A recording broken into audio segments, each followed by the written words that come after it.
Christ est ressuscité, il est vraiment ressuscité. Alléluia, alléluia. Je suis le pain vivant qui est descendu du ciel. Si quelqu'un mange de ce pain, il vivra éternellement. Le texte de ce jour, l'évangile de Jean au chapitre 6, nous appelle à regarder l'Eucharistie tout autrement que ce que nous le regardons d'habitude. Nous allons recevoir le corps et le sang du Christ parce que nous allons partager ce pain et ce vin qui vont devenir pour nous catholiques le corps et le sang de Jésus, parce que Jésus nous dit « Qui mange ma chair et boit mon sang aura la vie éternelle ». Et donc si nous croyons en ce que nous sommes en train de participer, alors nous pouvons communier et recevoir ce corps et ce sang qui est pour nous source de vie éternelle, parce que les Hébreux ont partagé la manne dans le désert et ils sont morts. Jésus nous dit « Quiconque mange de ce pain descendu du ciel ne mourra pas ».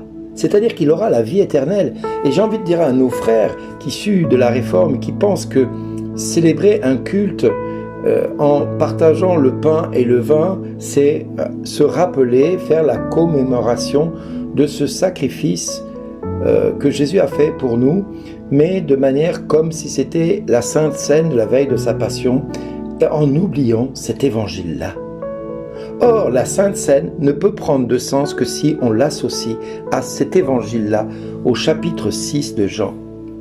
Et si Jésus insiste pour que nous prenions le pain et le vin comme la nourriture dont nous avons besoin pour aller de l'avant et pour nous enraciner dans la foi, pour croire qu'il est le pain de vie, le pain vivant descendu du ciel, pour que nous puissions croire qu'il est celui qui va nous donner la vie éternelle, eh bien, il nous invite à communier à ce corps et à ce sang et à participer avec lui à l'édification de l'Église en son sein à travers l'Eucharistie. Oui, nous sommes appelés à croire en ce miracle qui se produit comme il s'est produit il y a peu de temps en Amérique du Sud, où un morceau d'hostie qui était tombé par terre, le prêtre l'a mis dans un ciboire dans le tabernacle en disant « je vais m'en occuper plus tard » parce que quand la tradition de l'Église veut que quand une hostie tombe par terre, soit on la consume immédiatement, soit on la met dans un petit récipient qui s'appelle un ciboire et on va attendre et on va mettre un petit peu d'eau pour que cette hostie se dissout dans l'eau et ensuite on va arroser les plantes avec, afin de ne pas maltraiter ce corps que nous estimons être le corps du Christ. Personnellement, moi, quand une hostie tombe par terre, je la prends et je la communie immédiatement. Je ne laisse pas l'hostie durer dans le temps. Je préfère la recevoir plutôt qu'elle ne disparaisse ailleurs. Mais là, le prêtre agissant ainsi, il a agi conformément à ce que l'Église demande. Et le miracle s'est produit puisque quelques jours plus tard, quand il est revenu, c'était un morceau de chair qu'il avait dans ce ciboire. Et quand ils ont amené cette chose, ce morceau de chair, à l'évêque l'a fait examiner et il se trouve que le miracle s'est produit. Il s'agissait d'un morceau du myocarde, du cœur, d'une personne qui avait excessivement souffert. Et les médecins ont demandé, mais qui est cette personne qui a souffert à ce point-là? Et d'où tenez-vous ce morceau de cœur? Eh bien, le miracle, il est là. Le prodige, il est là. Comme pour nous ratifier que quand nous communions au corps et au sang du Christ, nous recevons ce corps et ce sang du Christ réellement. Ce n'est pas une mémoire, ce n'est pas un signe, ce n'est pas un rituel. Il s'agit d'une célébration auquel nous participons, à laquelle nous nous associons totalement.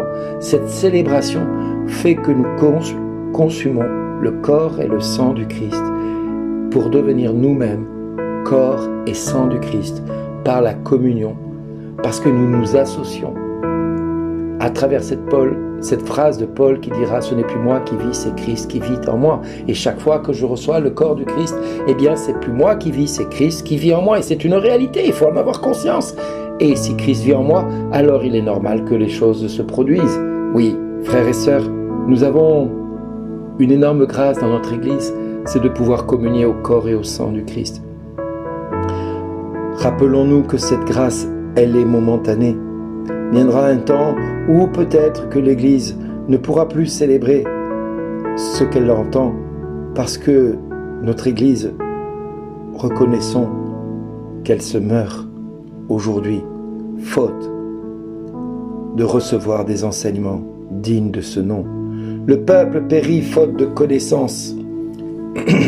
Et je m'efforce tous les jours, à travers ces 7 minutes, de vous donner ce zèle qui m'habite, pour qu'il vous habite à votre tour, et qu'à votre tour, ce zèle transforme votre entourage, vos paroissiens, vos fidèles, vos amis, vos proches, votre famille, ce zèle qui fera de nous des témoins et des petits Christ là où nous sommes, pour être des témoins de l'Évangile, témoins de ce que Dieu a voulu, que nous soyons tous des disciples dignes de ce nom, et pas simplement des chrétiens consommateurs.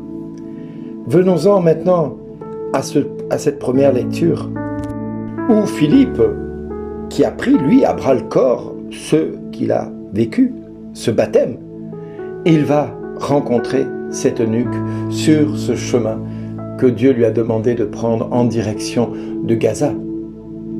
Et en rencontrant cet eunuque sur ce char, il va raconter tout ce qui se passe depuis quelque temps à Jérusalem. Et cet eunuque va lui demander « Dis-moi, je te prie, de qui le prophète parle-t-il ainsi ?» Et Philippe va expliquer en long et en large de quel prophète il s'agit. Puis l'eunuque dit « Voici de l'eau, qu'est-ce qui empêche que je sois baptisé à l'instant ?» Et ils descendirent du char, ils descendirent dans l'eau tous les deux. Philippe baptisa l'eunuque, et quand il fut baptisé et remonté de l'eau, l'Esprit du Seigneur emporta Philippe, de devant les yeux de l'eunuque. Incroyable.